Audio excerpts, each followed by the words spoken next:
Hello everyone, I am Chris Cottrell, lead designer of I Am the Greatest Hero Edition, and I'm here to tell you a little bit about our game. So, I Am the Greatest is planned to be a series of what we like to call hip pocket games.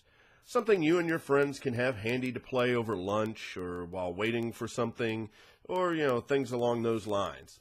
It was actually inspired while a few of us were waiting in line for a panel at OhioCon and saw some people playing Magic the Gathering.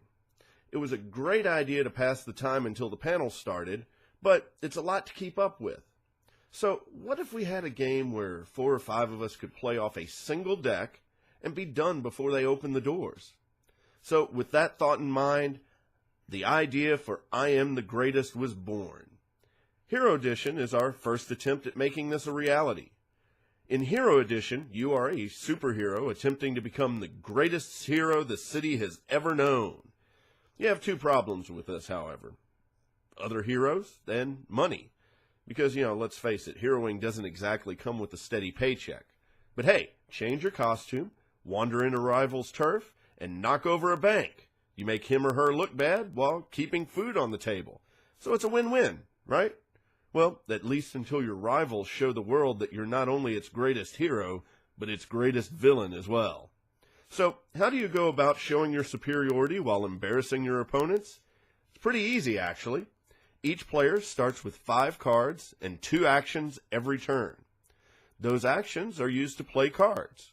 There are 3 types of cards you can play. The most common cards are action cards. They come in 2 varieties, Action Hero and Action Villain. The hero cards are played in front of you in your own scoring area and gain you points. Villain cards are played in your opponent's scoring areas and subtract points. Now, some of these action cards do bonus tricks, like giving you extra actions or stealing point cards from an opponent. We never asked you to play fair. World cards can change the rules.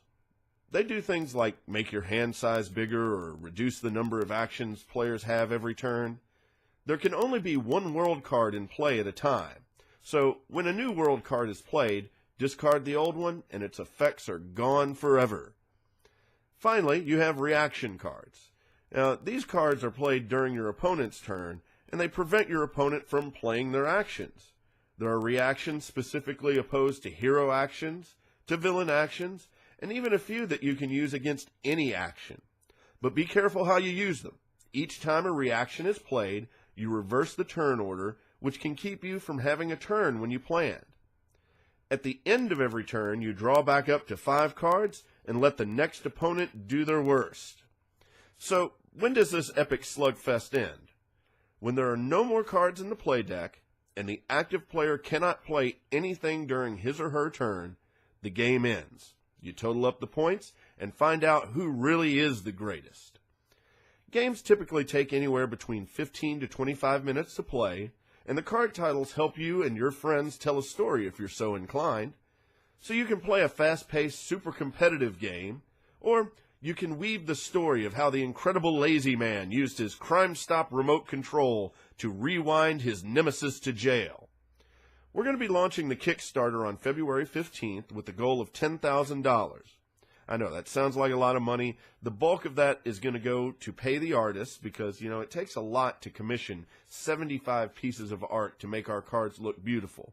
The rest of that is going to go towards the actual packaging and production of the cards. I hope you will join us at launch, and I'm looking forward to a really successful campaign. Thank you for watching.